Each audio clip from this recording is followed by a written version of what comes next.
Dear students, हम लोग आज मुगल कल्चरल हिस्ट्री के अंतर्गत एक टॉपिक पढ़ने जा रहे हैं। वो है मुगल संगीत, मुगल म्यूजिक। संगीत वास्तव में संस्कृति के अंतर्गत एक ऐसा विषय है जो इस बात को इंगित करता है कि तत्कालीन राज व्यवस्था काफ़ी समृद्ध थी, उस युग में काफ़ी शांति था और शासन व्यवस्था सुचारू रूप से चल रही थी। हम संगीत के माध्यम से ऐसी बात क्यों कहने जा रहे हैं? इसका आधार यह है कि संगीत इस बात का प्रतीक बन जाता है कि उस साम्राज्य का विस्तार अपनी पूर्णता को पहुंच चुका है, भू राजस्व अच्छे ढंग से वसूल हो रहे हैं, विद्रोह नहीं हो रहे हैं और जनता खुशहाल है। क्योंकि संगीत का उद्भव शांति के समय में ही हो सकता है। अगर अशांति की स्थिति पाई जा रही हो तो वहां कोई गाना नहीं गाएगा, वहां रोएगा। गाना गाना, संगीत का आनंद उठाना इस बात का प्रतीक हो जाता है कि वो राजा या वो समय जो है वो अपने विकास के चरमोत्कर्ष तक पहुंच चुका है। उसके साम्राज्य में किसी प्रकार की बहुत बड़ी समस्या नहीं है। और इसका दर्शन हमें होता है कि दिल्ली सल्तनत के काल में जो उसकी राजनीतिक अस्थिरता थी, उसके कारण भी और साथ ही साथ दिल्ली सल्तनत के शासकों का धार्मिक विश्वास के कारण भी संगीत का कोई विकास नहीं हुआ। हालांकि हम लोग पढ़ते ही हैं कि दिल्ली सल्तनत के धार्मिक विश्वास के कारण लोगों ने संगीत को प्रश्रय नहीं दिया। ये भी अपने आप में एक सच्चाई है, लेकिन साथ साथ ये भी सच्चाई है कि दिल्ली सल्तनत का जो एक लंबा 300 वर्षों का शासनकाल है, उन शासनकालों में राजनीतिक स्थिरता बहुत कम समय में रही है, जैसे अलाउद्दीन के समय में रही। आप कह सकते हैं कि 20 वर्षों तक राजनीतिक रूप से स्थिरता रही। इल्तुतमिश के समय में रही, बलबन के समय में रही, तुगलक के समय में भी आप नहीं कह सकते हैं, उस समय बहुत बड़े विद्रोह हो रहे थे। इन शासकों को छोड़ करके बाकी दिल्ली सल्तनत का जो शासन व्यवस्था था वो काफी अस्थिर थी। तो उसकी इस अस्थिरता ने भी सांस्कृतिक क्षेत्र में बहुत सारे चीजों को बढ़ने नहीं दिया, उसमें से एक संगीत भी था। तो कहने का अर्थ यह है कि साम्राज्य का शांतिमय चरमोत्कर्ष की जब परिणति पर पहुंच जाता है, तब संस्कृति के इन सभी क्षेत्रों का विकास होता है। और मुगल काल में यही हुआ कि संस्कृति क्षेत्र में उन्नति इसलिए हुई क्योंकि मुगलों ने अभी सभी क्षेत्रों में ऐसे प्रतिमान स्थापित किए जिसके बाद उसके साम्राज्य में चिरस्थायी शांति स्थापित हुई।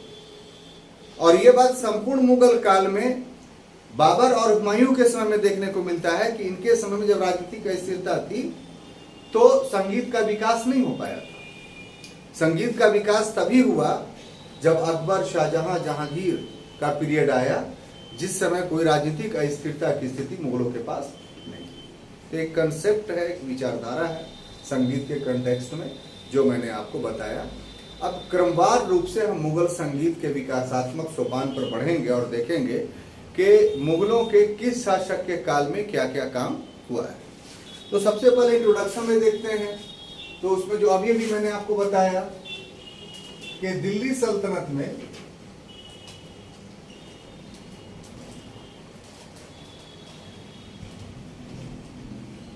इस्लामी प्रभाव के कारण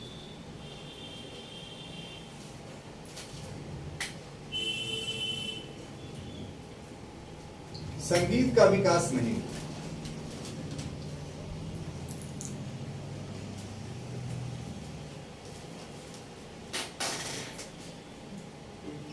ये संगीत का विकास अवरुद्ध रहा, परंतु मुगल लोग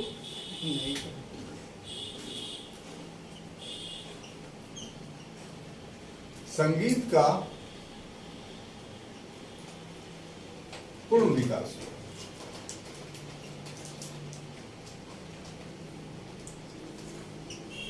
आरंभिक जो दो शासक थे,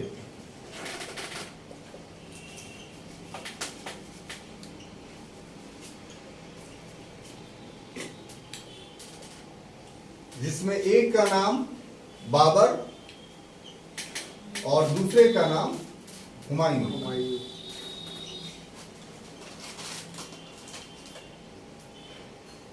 तो बाबर अपने युद्धों के कारण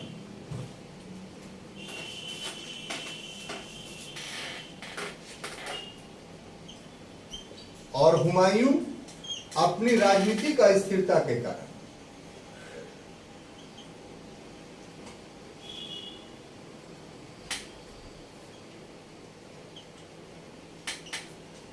इस कारण से संगीत का उचित विकास नहीं हुआ। माने जितना होना चाहिए था उतना नहीं हुआ। हालांकि हम लोग देखें अगर तो बाबर संगीत की महफिलें आयोजित करता था। जब उसको किसी समय फुर्सत मिलती थी तो संगीत की महफिलों क्या करता था, वो आयोजित करता था।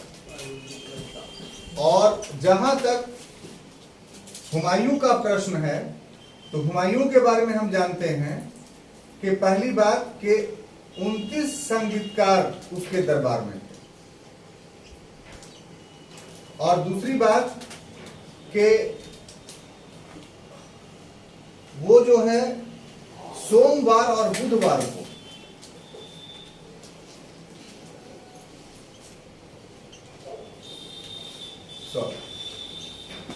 बुधवार को ये 2 दिन वो संगीत की महफिलें आयोजित करवाता है।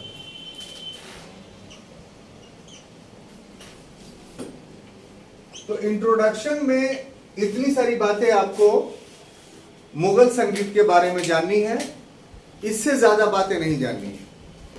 पहली बात इंट्रोडक्शन में यह लिखना है कि दिल्ली सल्तनत के काल में संगीत का विकास नहीं हुआ, और नहीं होने के पीछे मूलभूत कारण यह था कि दिल्ली सल्तनत के जो सुल्तान थे वो अपने आप को इस्लामी नियमों से आबद्ध मानते थे। दिल्ली सल्तनत का शासन शरीयत पर नहीं चलता था, यह अपने आप में एक सच्चाई है, लेकिन व्यक्तिगत रूप से सुल्तान इस्लामी नियमों में बंधे हुए थे। तो चूंकि मुसलमान थे इसलिए अपने दरबार में संगीत को प्रश्रय नहीं देते थे। क्यों? क्योंकि उनका ये मानना था कि इस्लाम धर्म में संगीत प्रतिष्ठित है। हालांकि प्रॉफिट के समय में जब उनका जीवन काल था तो डफली बजाने का, डफली भी संगीत का एक पार्ट है। डफली का आज तुलना आप ढोलक वगैरह से आप कर सकते हैं। तो जैसे हम लोग के यहाँ ढोलक होता है, उसी का एक रूप था जिसको डफली बोलते हैं। हम लोग के यहाँ भी डफली था, उस पर गाना भी है कि डफली वाले डफली बजा। मेरे ख्याल से डफली के चित्र आपके दिमाग में आ गए। तो इसका अरबी रिवाज था, यानी गाने के साथ डफली बजाए जाते थे, यानी संगीत का अस्तित्व था। लेकिन इस्लाम धर्म में संगीत को प्रतिष्ठित इसलिए किया गया कि उससे उत्तेजना पैदा होती है शरीर में, और उत्तेजना पैदा होने से आदमी बुराइयों की तरफ बढ़ने लगता है। तो इसलिए इस्लाम धर्म ने इसको निषिद्ध कर दिया कि नहीं, संगीत वगैरह कोई सुनने की जरूरत नहीं है। तो उसका अनुसरण दिल्ली सल्तनत के सुल्तानों ने किया। इस कारण से दिल्ली सल्तनत में जो है संगीत का विकास नहीं हुआ। लेकिन मुगल जो थे वो इस्लामी नियमों को किसी भी प्रकार से अपने शासन व्यवस्था में लागू करना नहीं चाहते थे। तो इस वजह से मुगलों के दौर में जो है वो संगीत को उसके अनुरूप अवसर मिला। हालांकि इसमें 2 परंतुक भी हैं। एक परंतुक मिलेगा आपको आरंभ में, एक अंत में। आरंभ में यह अपवाद यह है कि हुमायूं और बाबर का जो पीरियड था उस पीरियड में संगीत का उतना विकास नहीं हुआ।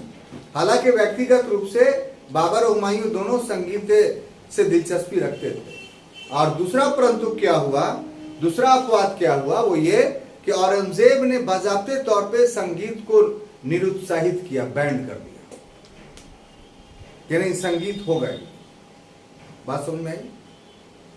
बाकी जो बीच के शासक हैं यानी अकबर, जहांगीर, शाहजहां, उनके काल में मुगल संगीत अपने चरमोत्कर्ष पर पहुंचा।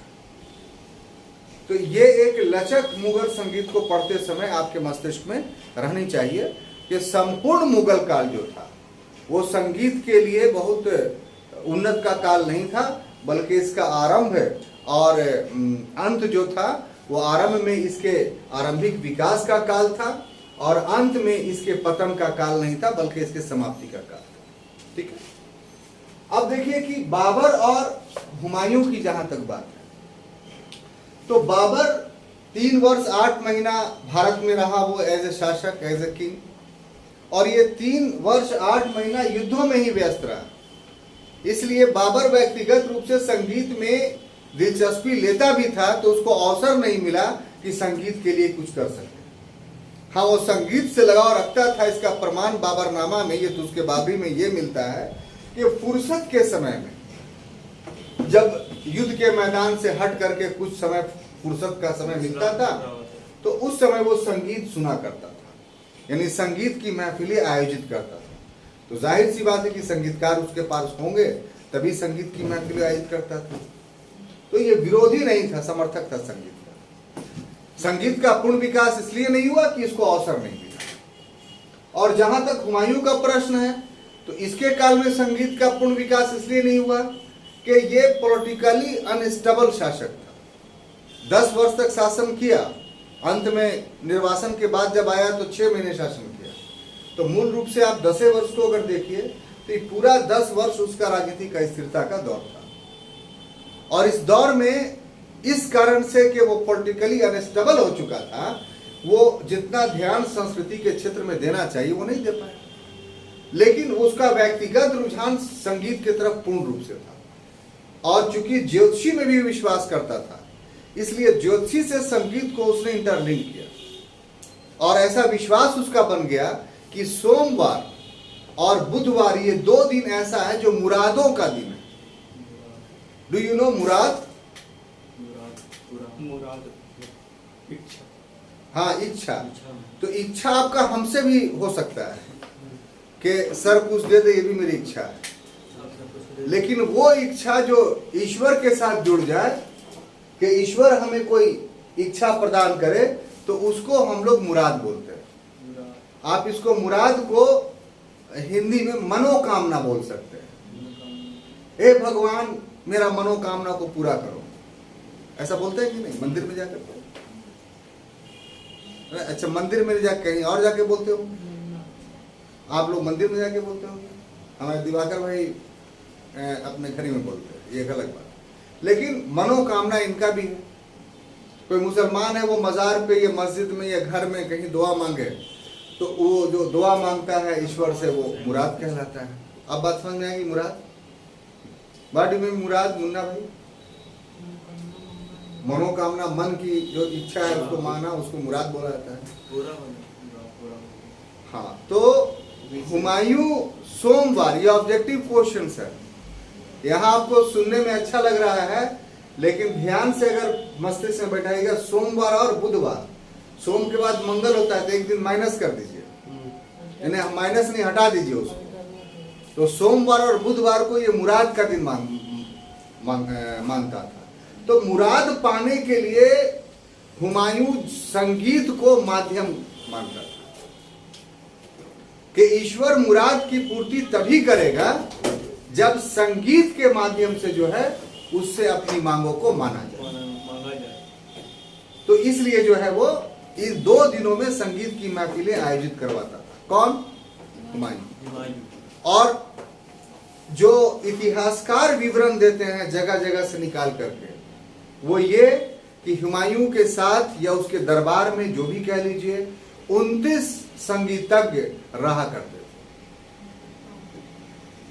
तो अस्थिरता के कारण वो बहुत ज्यादा विकास संगीत का नहीं कर पाया, या दूसरे शब्दों में ये भी कह लीजिए कि बहुत जानकारी हमें अभी तक नहीं मिल पाई, ये भी हो सकता है। तो जो जानकारी मिलती है वो यही कि वो खुद इंटरेस्टेड था, मुराद का दिन मानता था सोमवार और बुधवार को, और उस दिन वो संगीत की महफिलें आयोजित करता था, और 29 संगीतकार उसके दरबार की शोभा को बढ़ाते थे। इससे अधिक जानकारी हुमायूं के बारे में हमें नहीं मिलती। क्लियर? अब जहां से संगीत का विकास होता है मुगल काल में, वो अकबर, जहांगीर और शाहजहां का दौर है। तो हम उसी तरफ बढ़ रहे हैं और उसी के अनुरूप इसकी व्याख्या करेंगे। तो अब अगला हेडिंग हम लोग का होगा कि अकबर कालीन संगीत।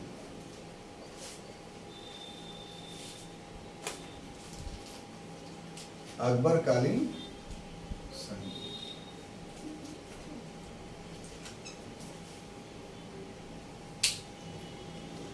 तो अब देखिए साहब,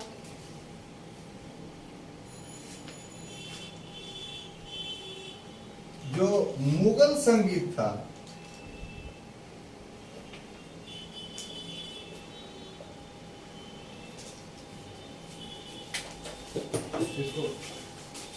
जो मुगल संगीत था, इसका वास्तविक विकास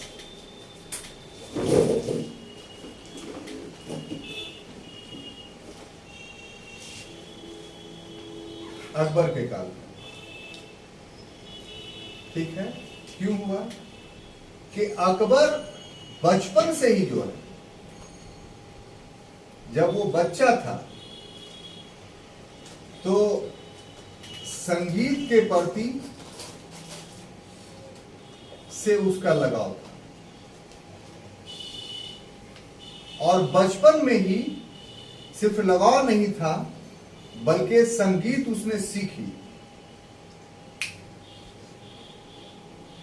और संगीत को जिस व्यक्ति से उसने सीखा था उसका नाम था लाल कुलवंत। लाल कुलवंत, ये बराबर एग्जामिनेशन में पूछता है, वो उस समय टफ हो जाता है। लाल कुलवंत। Yes sir. और यही नहीं बल्कि अकबर के द्वारा राग दर्पण नामक एक पुस्तक भी, राम सागर नामक एक पुस्तक भी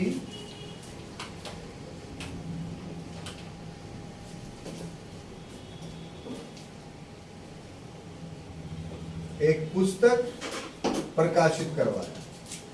और ये जो राम सागर नामक पुस्तक था, ये किससे संबंधित था? तो संगीत से संबंधित। तो एक तो ये खंड हो गया। अब देखिए कि अकबर कालीन जो महत्वपूर्ण संगीतकार थे, उसमें से कुछ नाम आपको हमेशा के लिए याद रखना होगा। कालीन संगीतकार, तो अकबर कालीन जो संगीतकार में जो लोग शामिल थे, उसमें सबसे पहला नाम जो आता है वो किसका? तानसेन का। Yes sir. इसका नाम आप लोग सुने होंगे। Yes sir. इसके बारे में भी बताते हैं आपको। उसके बाद बैज बख्श, ये सब क्लास में दिमाग में बैठाइए। बैज बख्श, आपस में बात मत कीजिए। उसके बाद गोपाल,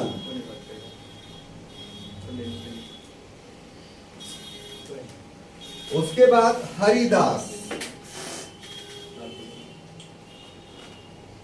उसके बाद सूरदास,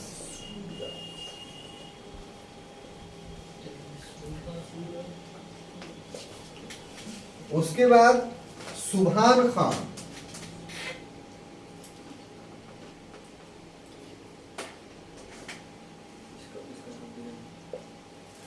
उसके बाद मियां चांद,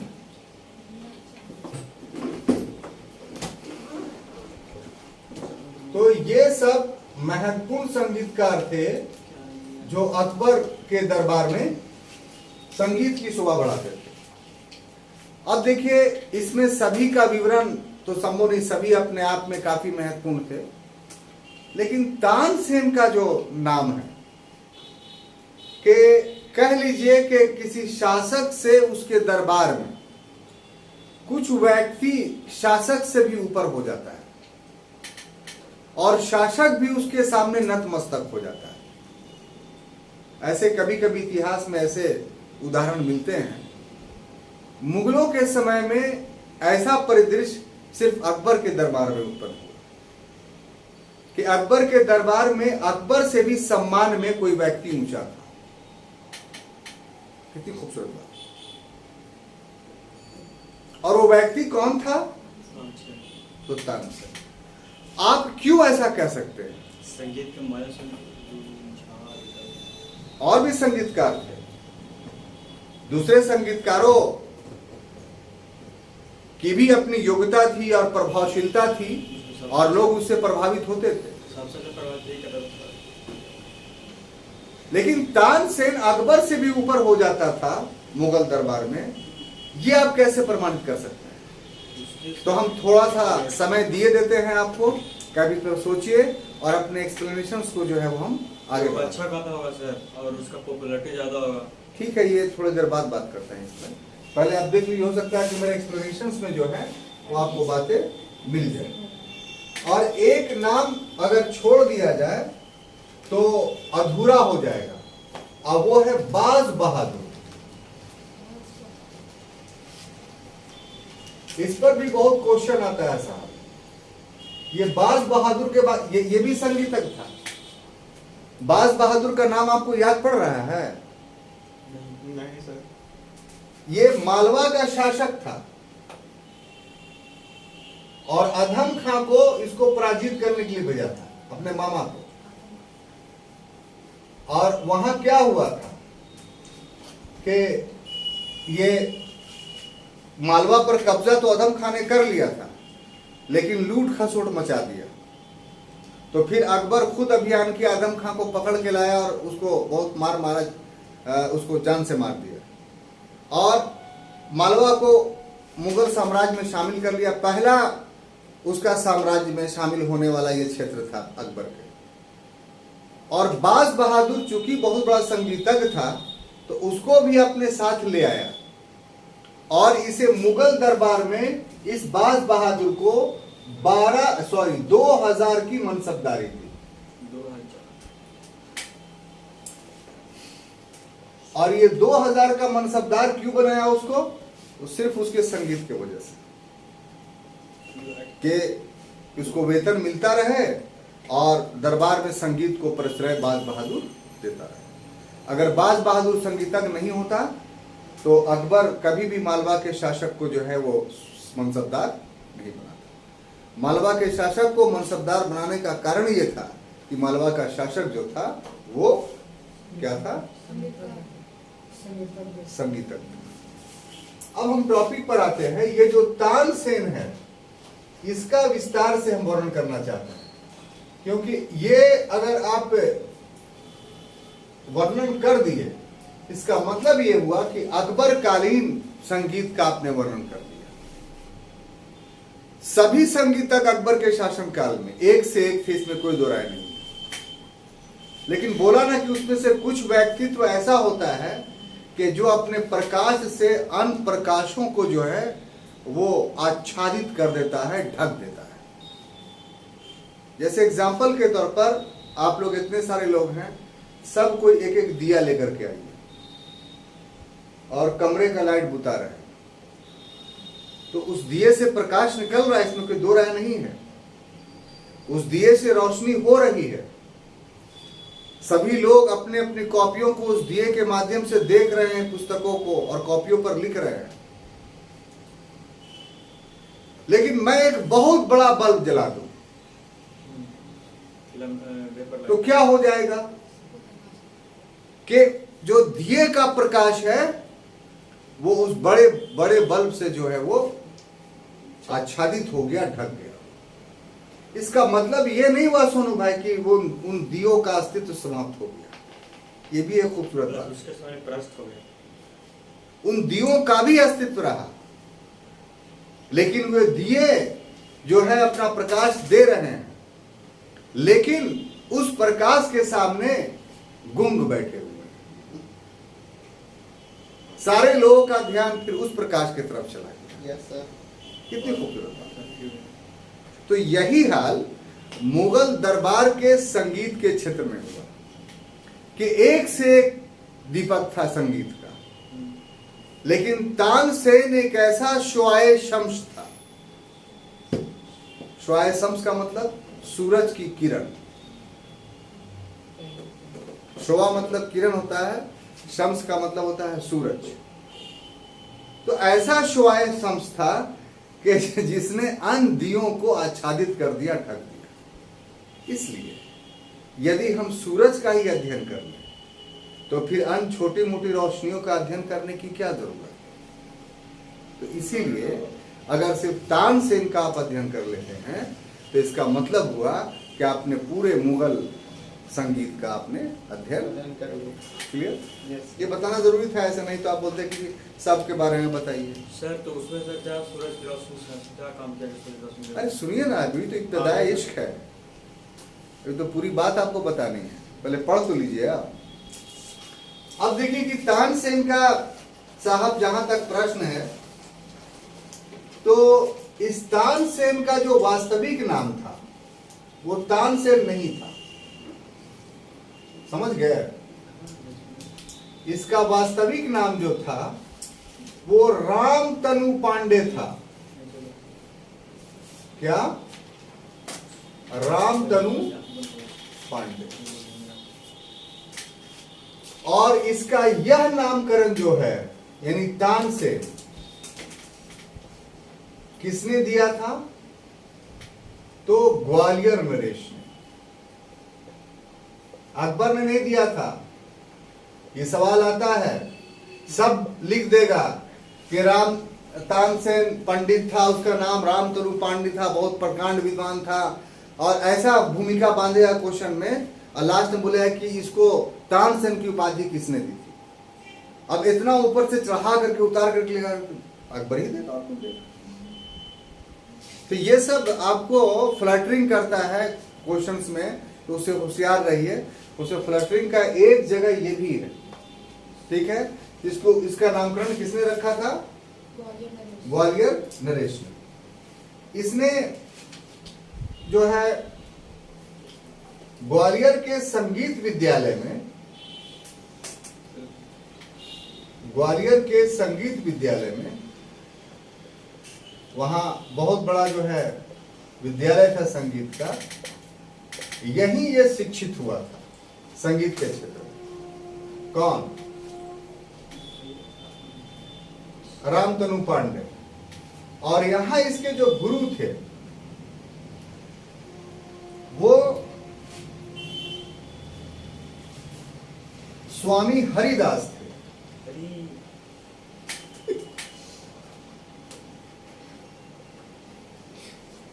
और एक बहुत महत्वपूर्ण बात है कि एक सूफी जिनका नाम जो था वो मोहम्मद गौस था,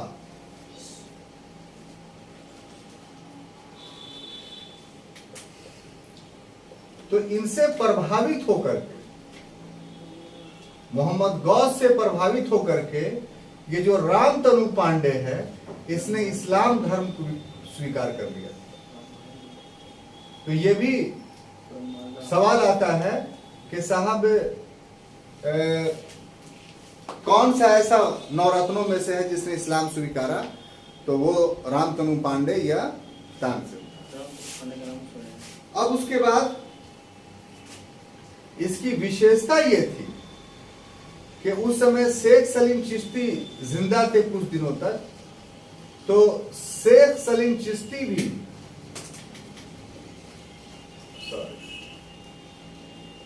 शेख सलीम चिश्ती भी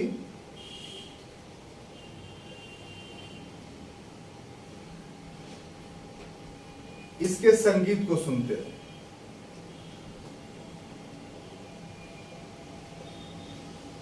और ये आविष्कारक भी था। कौन? तानसेन। आविष्कारक किस चीज का था? तो वाद्य यंत्र ध्रुपद का, सॉरी वाद्य यंत्र ध्रुपद नहीं, वीणा का।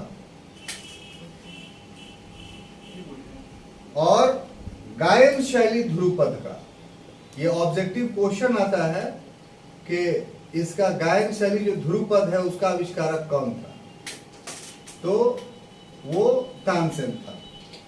और इसके अलावा बहुत सारे राग का भी आविष्कारक था। गाने में राग होता है, तो उसमें है मियाँ की मल्हार, मियाँ की मल्हार, मियाँ की तोड़ी। ये सब ऑब्जेक्टिव क्वेश्चन है, आपको सब्जेक्टिव की ही नहीं वो भी देगा। उस टाइप का जो गाना गाया था उसका कुछ गाना दरबारी कांगड़ा, छोड़ ना। हाँ, तो ये सब पूरा का पूरा उसका विवरण है। अब हम अपने पहले प्रश्न पे आते हैं कि अकबर से भी ये ऊंचा था कैसे। तो लिखने में आप समझ गए होंगे कि क्यों सर बोल रहे हैं, क्योंकि शेख सलीम चिश्ती जो है, इसके जब ये शाम का समय होता था तो इसका तान शुरू होता था, तो शेख सलीम चिश्ती अपनी उपासना के बाद इसके तान को सुनते थे, इसके संगीत को सुनते थे।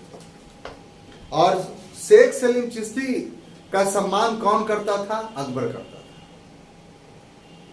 तो अकबर नीचा हो गया शेख सलीम चिश्ती से, तो अकबर ने खुद अपने स्थापत्य में इसको प्रदर्शित किया है कि जब फतेहपुर सीकरी में स्थापत्यों का निर्माण कर रहा था तो अपने महलों को शेख सलीम चिश्ती के रहने के जगह या मकबरे से नीचा बनवाया है और अपना गेट भव नहीं बनाया है, लेकिन शेख सलीम चिश्ती का जो दरवाजा है उस पर बुलंद दरवाजे का उसने निर्माण करवाया। यानी अकबर के सामने कोई सम्मानित इज्जत के लायक था तो सूफी संत शेख सलीम चिश्ती, और शेख सलीम चिश्ती जिसका सम्मान करते थे वो व्यक्ति था तानसेन। तो तानसेन अकबर से ऊपर हुआ कि नहीं सर? तो जो हमने शुरू में आपको बात कही थी वो बात हमने लास्ट में साबित कर दी। अब देखिए, हम जो आपसे इंटरेक्ट होना चाहते हैं या आपके साथ तानसेन के परिवेश में बातें करना चाहते हैं, वो ये कि आप समझिए कि तानसेन एक सामान्य व्यक्ति का नाम नहीं था। यह संगीत एक सामान्य परिघटना नहीं है। संगीत में अध्यात्म है, संगीत में जीवन है, संगीत निरोगी बनाने का साधन है, संगीत समस्याओं का हल करने वाला है। बहुत सारी उपमाएं या विशेषताएं संगीत के साथ जोड़ी जा सकती है, लेकिन ये सब चीज दिखाया किसने, ये सब चीज समझाया किसने? तो तानसेन ने। कैसे? हम यूं ही आपसे बात नहीं, इंटरेक्ट नहीं हो रहा है। जैसा कि अभी बोर्ड पर मैंने लिखा कि उसने बहुत सारे रागों का इजाद किया, उसमें से एक राग दीपक था। लिरिक्स बनाए क्या? राग दीपक जब फतेहपुर सीकरी में तानसेन गाता था तो दीपक बिना माचिस के ही जल जाते थे।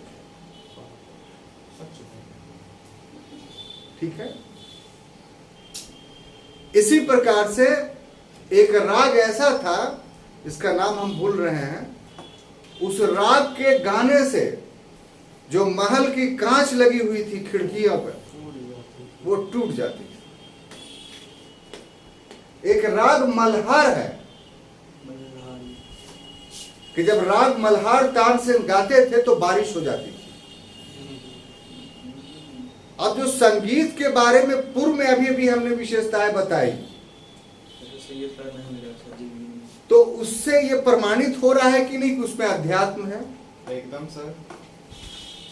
तो संगीत को जो लोग बुरे दृष्टि से देखते थे उसको तानसेन ने गलत प्रमाणित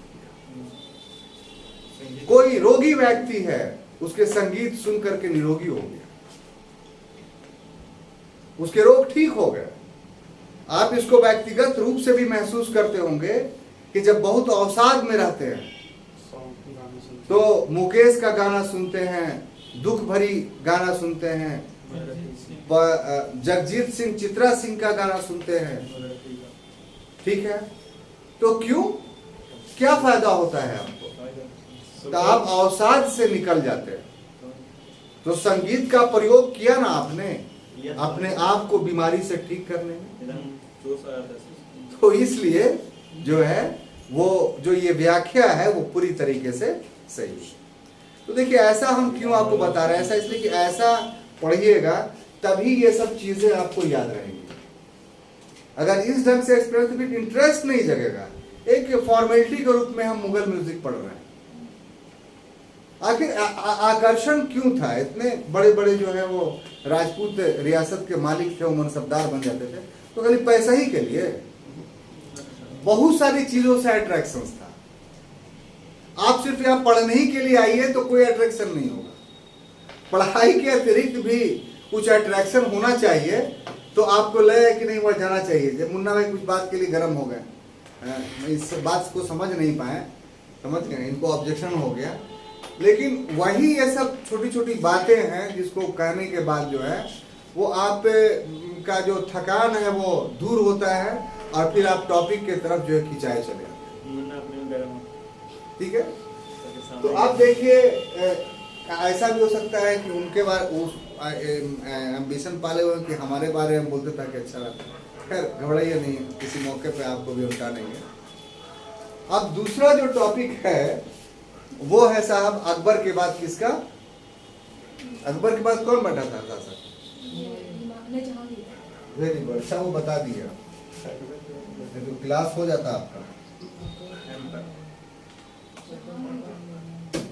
बोलिए तो जहांगीर का पीरियड, पुनीता जी, जहांगीर का पीरियड क्या है? जहांगीर कब से कब तक शासन किया था? अच्छा,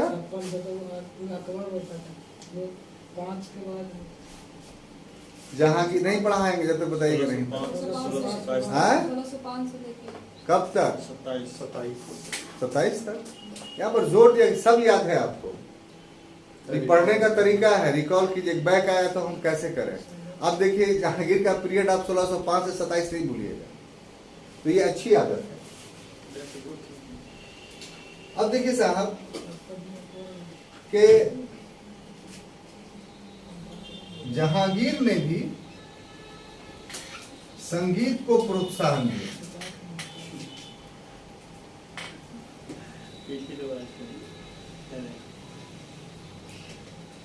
और इसमें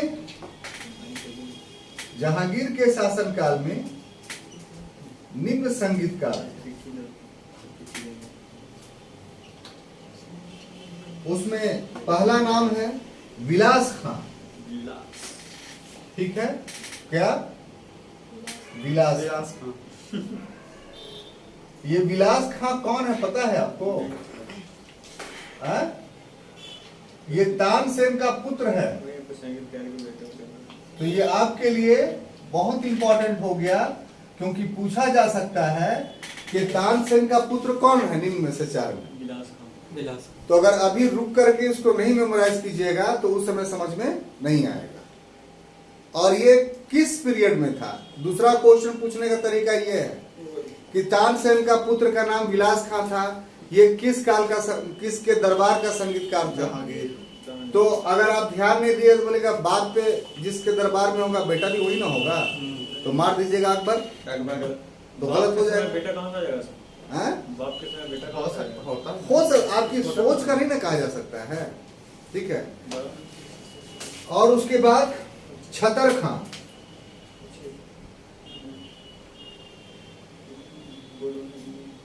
ये अगला संगीतकार था जहांगीर के दरबार का। उसके बाद खुर्रम दास।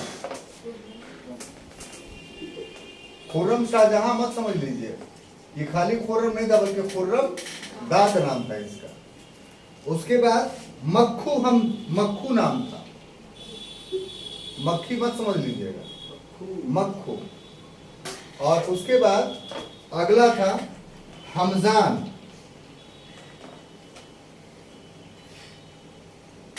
और एक नाम मिलेगा आपको चतुर खां। इन सारों को जहांगीर ने राजाश्रय प्रदान किया। इसमें आपके महत्व के लिए विलास खां का इसका जो नाम है वो काफी महत्वपूर्ण है ऑब्जेक्टिवली, कि ये विलास खां कोई मामूली आदमी नहीं था बल्कि तानसेन का पुत्र था। अब देखिए फिच ये हमें बताता है जहांगीर के बारे में कि उसने संगीतकारों का, फिच के अनुसार जहांगीर ने क्या किया, लिख देते हैं।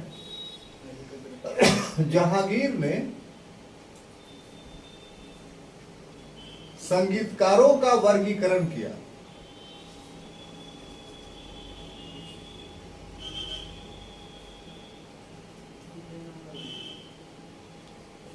क्लासिफिकेशन किया और 7 वर्गों में बांटा। ये जानकारी कौन दे रहा है?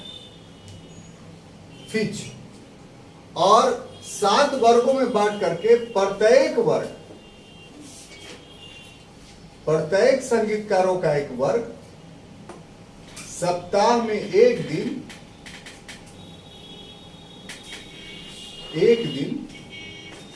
संगीत सुनाता था। किसको? जहांगीर।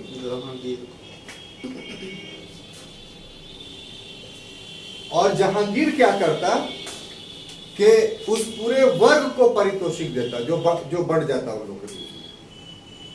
यानी एक नयापन जहांगीर ने लाया कि प्रोटेक्शंस तो दिया, राजाश्रय दिया, लेकिन राजराश्रय देने के तरीके को उसने चेंज कर दिया। उसने संगीतकार के व्यक्तित्व के जगह पर संगीत को एक ग्रुप बना दिया और 7 ग्रुप बनाया। 7 में अपने दरबार के अलग अलग संगीतकारों को रख दिया और उसमें दायित्व हुआ कि 7 ग्रुप में प्रत्येक ग्रुप 7 दिन में एक दिन दरबार में आकर के संगीत का आयोजन करेंगे। तो उससे फायदा क्या हुआ कि बाकी के 6 दिन संगीत, वो जो वर्ग होता था, जो ग्रुप होता था, वो तैयारी करता था और एक अच्छा संगीत एक दिन हफ्ता में प्रस्तुत करता था। दूसरा क्या कि संगीत के विभिन्न रूप सामने आए।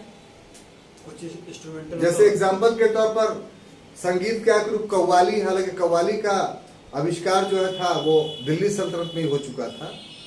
एक रूप गजल भी है, गजल का भी आविष्कार दिल्ली सल्तनत के काल में हो चुका था। तो दोनों संगीत के रूप ही। इंस्ट्रूमेंटल होता है। हाँ, इंस्ट्रूमेंट्स बहुत सारे थे, ठीक है। तो अलग अलग मजे में जो है वो जहांगीर संगीत सुना करता था। तो इस बात को प्रमाणित करता है कि अगर शौक के मामले में देखा जाए तो जहांगीर अकबर से ज्यादा श्रेष्ठ था संगीत, क्योंकि अकबर ने इस प्रकार का संगीत का वर्गीकरण नहीं किया था जैसा जहांगीर ने किया। अब अगला देखते हैं हम लोग शाहजहां कालीन संगीत। शाहजहां कालीन संगीत,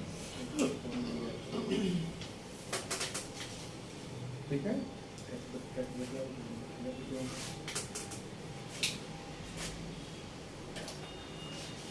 अब जहां तक शाहजहां का प्रश्न है तो इसने भी संगीत को प्रश्रय दिया।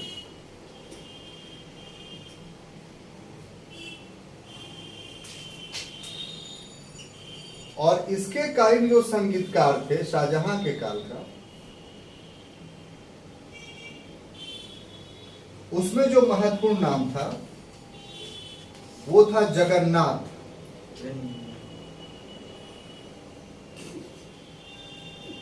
जगन्नाथ। उसके बाद दूसरा था मिर्जा जुल्करनैन।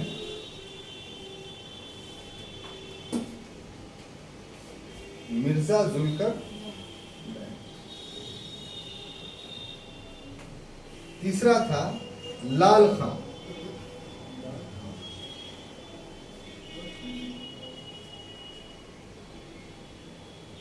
चौथा था दूरंग खां।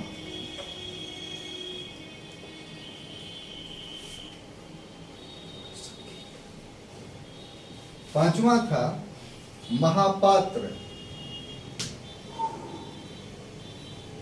जो बैकवर्ड सिंगर का नाम है सर। छठा था रामदास। रामदास। और सातवां था सुरसेन। इनमें से सुखसेन एक व्यक्ति और थे जो संगीतकार थे।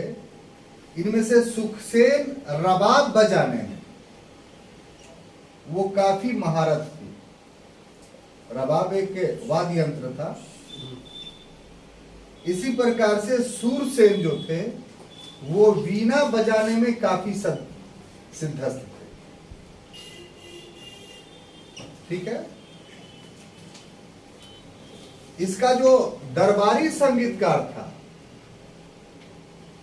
यानी शाहजहां का, वो कौन था? जगन्नाथ था। ये जगन्नाथ कौन था? दरबारी संगीतकार था।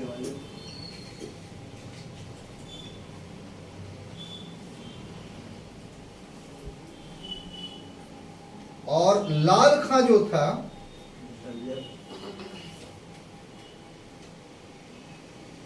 इसकी विशेषता ये थी कि ये सर्वश्रेष्ठ गायक था, यानी जगन्नाथ से भी। और साथ ही साथ ये तानसेन के पुत्र विलास खां का दामाद था। यानी जो विलास खां यहां पढ़े हैं तो ये क्या था? तो विलास खां का दामाद।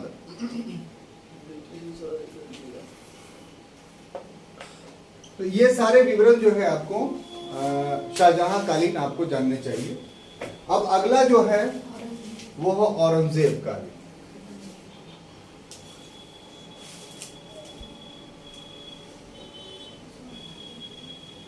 औरंगजेब कालीन संगीत। तो जैसा कि पूर्व के दृष्टांतों में हमने आपको बताया कि औरंगजेब के काल में संगीत का पतन हुआ, लेकिन औरंगजेब के काल में जो संगीत का पतन हुआ तो यहां पर एक प्रश्न उठता है कि क्या औरंगजेब संगीत विरोधी था? एक बहुत बड़ा सवाल है। तो कुछ दिनों तक ये पढ़ाया जाता रहा इतिहास के पुस्तकों में आमतौर पे कि हाँ साहब, औरंगजेब संगीत विरोधी व्यक्ति था, इसीलिए उसने अपने दरबार में संगीत पर पाबंदी लगा दी। नवीन अनुसंधान जो हुआ है उससे कुछ और बातें उभर करके सामने कि जब औरंगजेब शासक बना तो उसके शासक बनने के 9 वर्षों तक, यानी 1659 में शासक बना तो 9 वर्ष का मतलब 57 मान लीजिए आप। तो 57 तक उसके दरबार में, 1657 तक उसके दरबार में संगीत की महफिलें सस्ती रही, जैसे पूर्व से चली आ रही थी। 9वें वर्ष में उसने क्या किया कि संगीत पर दरबार में पाबंदी लगा दी। अब दरबार में क्यों पाबंदी लगाई, प्रतिबंध लगाया? इसलिए कि उस समय तक पहुंचते पहुंचते औरंगजेब का जो शासन था उस शासन में अर्थाभाव हो गया, पैसे की कमी हो गई। तो धनाभाव की पूर्ति के लिए उसने बहुत सारी चीजें कम की, उसमें से एक संगीत भी था। तो संगीत का विरोधी होने के कारण उसने दरबार में संगीत को बंद नहीं किया, बल्कि धनाभाव के कारण बंद किया। अगर विरोधी होता तो खुद बहुत बड़ा वीणा वादक था। इसलिए ऑब्जेक्टिव क्वेश्चन आपको आएगा कि औरंगजेब निम्न वाद्य यंत्रों में से किसका बहुत बड़ा गायक था, माने संगीतकार था, गाने वाला था। तो 3 में वाद्य यंत्र दे देंगे दे दिया जाएगा और डी में दे दिया जाएगा कि वो किसी का भी ये नहीं था, वाद बजाने वाला नहीं था। तो अगर आप ये व्याख्या नहीं जानिएगा तो आप डी ऑप्शन मार दीजिएगा, क्योंकि आमतौर पे ये मानसिकता है कि वो इस्लाम का कट्टर समर्थक था इसलिए संगीत विरोधी होगा, लेकिन नहीं, वीणा वादक था। इसलिए प्रश्न पूछा जाता है कि औरंगजेब किस वाद्य यंत्र में जो है वो सिद्धस्त था। और सबसे बड़ी बात है कि इसी के शासन काल में जो है संगीत का सबसे बड़ा ग्रंथ लिखा गया, जो बाद में संगीत के क्षेत्र में जो है एक मील का पत्थर साबित। तो ये सब कुछ बातें थी जो मुगल संगीत से संबंधित थी, और ये आपको सब्जेक्टिव क्वेश्चंस में भी काफी महत्वपूर्ण है और ऑब्जेक्टिव में भी इसमें से बहुत सारे प्रश्न पूछे जाते हैं। आपसे रिक्वेस्ट है कि इसको अच्छे से घर में आप मटेरियल्स को पढ़िए और इससे संबंधित प्रश्नों को जो है बनाइए। जो अगला टेस्ट होगा उसमें से इस पे से भी कुछ प्रश्न आपसे पूछे जाएंगे। Thank you.